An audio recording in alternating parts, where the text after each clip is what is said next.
పూర్వం బ్రహ్మ తల తెగిపడినప్పుడు క్రోధము వలన పుట్టిన చెమటను నేలకేసి కొట్టాడు. ఆ చెమటలో నుండి సహస్ర కవచములతో, కుండలములతో, ధనుర్బాణములతో ఒక మహావీరుడు పుట్టాడు. బ్రహ్మ రుద్రుని చంపమని ఆదేశించాడు. శివుడు భయముతో విష్ణువు యొక్క బదరి ఆశ్రమమునకు చేరాడు. విష్ణువు తన ముందుగా శంకరుణ్ణి నరునికి కనపడకుండా చేశాడు. తర్వాత అడిగెను, ఏమీ కావలెనో కోరుకో. అప్పుడు శివుడు భిక్షాపాత్రను చూపించి భిక్ష ఇమ్మని అడిగెను. విష్ణువు తలచాడు.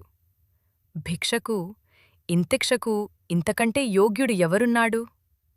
తన కుడిచేతిని అర్పించాడు. శివుడు తన త్రిశూలంతో ఆ చేతిని ఖండించాడు. ఆ స్వామి భుజము నుండి బంగారు అగ్నిజ్వాలవలే నిర్మలమైన రక్తం శివుడు భిక్ష అడుగుతున్న పాత్రలో పడింది. అది 55 యోజనాల పొడుగు, 10 యోజనాల వెడల్పు, 1000 దివ్య సంవత్సరములు. నేరుగా, వేగంగా శివుని చేతిలోనున్న కపాలములో ప్రవహించింది. తర్వాత నారాయణుడు అడిగెను, నీ పాత్ర నిండినదా?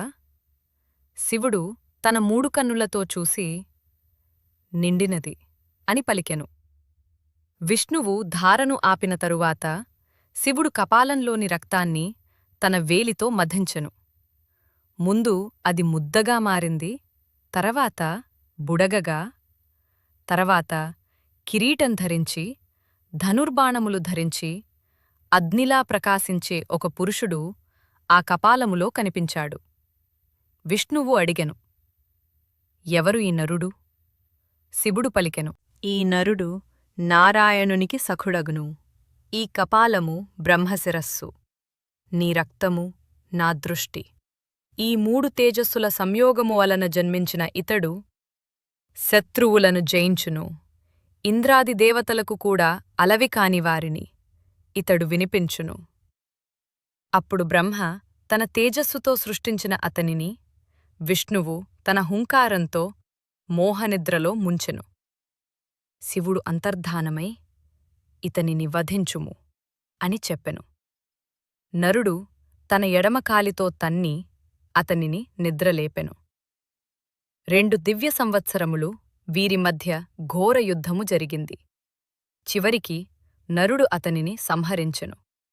మధుసూదనుడు ఈ విషయాన్ని బ్రహ్మకు తెలిపెను.